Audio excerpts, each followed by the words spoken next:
Hi everyone, today I have a finished journal flip through to share with you. This has been a long time coming because I've had this journaling insert for, well, I've been doing videos on it for like a year or so. I'm gonna go ahead and say that this is probably one of the biggest inserts that I have finished. I might get my scales and see how much it weighs actually.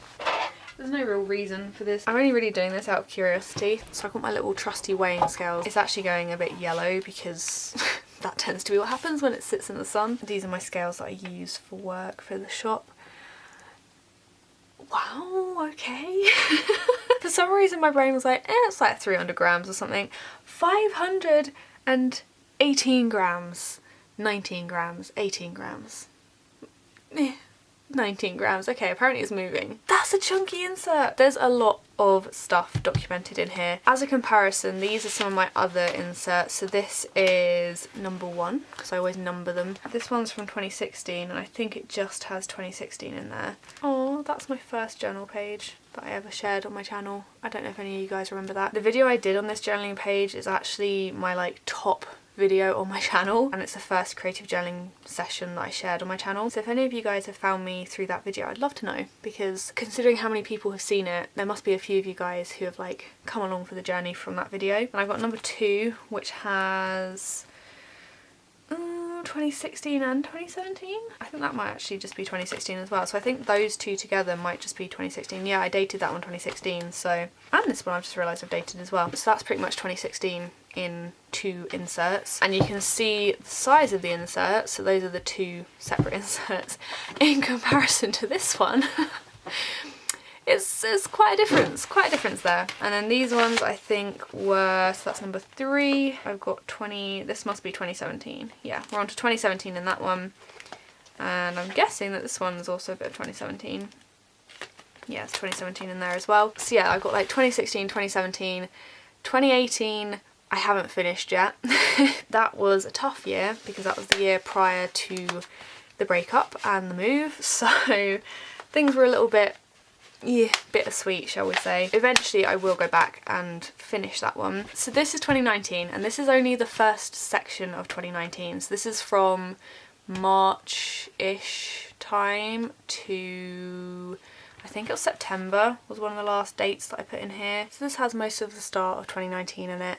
And I have started a new insert already, which I've already shared some of these sessions on my channel already. I've used the same insert as this one, just in a different colour. So this is one of the Crafty Alley inserts. Definitely recommend if you are looking for inserts for journaling, especially if you're in a traveller's notebook. I know she does A5 size as well, so if you wanted that, then she has that to offer, and she might have a few different sizes too, but I only use the standard traveller's notebook size. But yeah, I'll pop on the screen the different options she has available, because you can personalise the inserts completely. You've got like different papers you can put inside, you can choose the cover colour, lots and lots of options, and her prices are really reasonable as well. Plus she's a lovely person, so definitely go and support her if you're looking for a new standard size traveller's notebook insert, or any other insert that she might have available on her Etsy. I've used her inserts for a few years now and I love them. She has them stitched, and she also has quite a few sheets of paper in each one. I probably should have torn a few more out of this one so it wasn't quite so chunky. I'll probably take a few more sheets out of here so I don't get a super chunky insert next time. Because this one ended up being quite big, and it obviously got to a point where I couldn't rip pages out because they had like journaling on the back side of them, so I just had to fill them in and try not to make the pages quite so thick. The cover that I used or had on this one before it got too chunky is a Zinnidori. If you've been watching my channel for a while, you know that I have a little collection of these. These were sent to me for sharing and reviewing and stuff, but I've used them pretty much consistently since I've had a standard size traveller's notebook. I love them. They're really decent quality. These ones are fabric, so obviously I can't clean them as easy, but this one I can have it on my desk. I can mess around with watercolours, and if I get any watercolour on here I can just wipe it off. I think for the flip through I'm gonna put some music over it and go through it. I won't speed it up, I'll just do it in real time. I won't be going through every single page and every single thing that I used on each page, because we don't need a 2-hour long video of me nerding out about my journal. If you see anything that you particularly want to know about, then leave a comment down below kind of describing the page as best possible, and I'll do my best to get back to you and let you know where things are from or how I did something. But yeah, I'm gonna get started and I'll speak to you again in a little bit.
So that was a little overview of what all the pages look like in my journal. Some of them you might recognise from previous journaling sessions. A lot of these ones actually I think were posted on my Patreon. So if you do want to watch any of those videos, they're still up on my Patreon. You just have to join the extra videos tier and you'll find a good amount of videos on there of journaling sessions that I've not posted on my channel because they are Patreon exclusive ones. But yeah, some of my favourite pages, I mean they're all my favourites. I have so many good memories in this journal.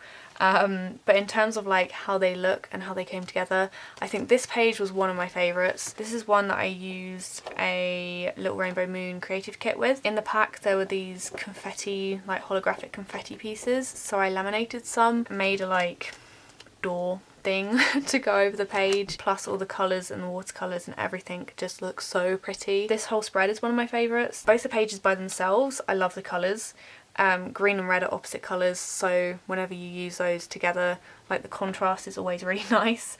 But this one as well with the oranges, love it. This page spread as well is the one that I photographed when I went to Scotland in front of the National Gallery, so it has a bit more of a like meaning to them. And that's definitely one of my favourite photos I've taken of my journal. This page with Anna and Chloe using the Trimcraft or craft label supplies. I just love it. It's one that I didn't add any like writing to. I didn't want to fill in the page. I liked that it kind of like went down to most of the page and then stopped there. I had a blank page in the middle. I didn't want to add any other photos. The photos that I had left over were like part of my Scotland trip and I wanted to start that in the new insert. So I had a blank page and I found a letter that I'd written myself back in May 2019 before I had my breakdown, kind of talking to my future self. So I decided to put that in there and added these stickers that say keep going and take your time. Just something that, you know, in however many years I might be looking back through this and need to read that. It's kind of like adding a mini time capsule into my journal. There's so many bits and pieces through my journal that I just love. You might have noticed this pocket, which if you're new to any of my flip throughs and any of my journals, you won't have seen this before. I put a little pocket at the front of every journal because sometimes I obviously print all my photos in advance and I print them in bulk. There might be a photo that I go, actually I don't really want to add it to a whole page, but I don't want to bin it because it's just a separate memory. So I don't know, there's a selfie in here and on the back of them I'll put the date. That's a photo from a dog walk. Like I've documented a lot of dog walks in here, so I don't want to add a whole new page just for that one photo. So I'll keep the photo, I put them in a little pocket at the front, and then again it's like a little surprise when future me eventually goes back through this journal. I might still add some little decorative bits around here, I don't know. But for now, this journal is finished in my eyes. So yeah, that is my super chunky journal. I think this one is number 7. No, it's not. 1, 2, 3, 4. Once I figured out what number my 2018 journals are going to be, I'll probably add a number on the front of here. As I said before, if you have any questions, let me know down below. I will do my very best to get back to you and answer anything that you might be wondering. I really hope you enjoyed having a nosy through it. As always, thank you all so much for watching, and a special thank you to all my patrons who have supported me this month. If you're a patron on any of the tiers, then your name will be on the screen now. I very recently hit 50 patrons on there, which is a goal I've had for a while, and it does mean that I'll be putting out some extra content for you guys as well. I'll be making an extra collage sheet and also a postcard to go out with anyone who's on like the Happy Mail tiers, the higher tiers where I send stuff. So yeah, a big thank you for that. I'm going to go find a home for this journal now because it's not going to fit in with any of these ones. I will see you in my next video.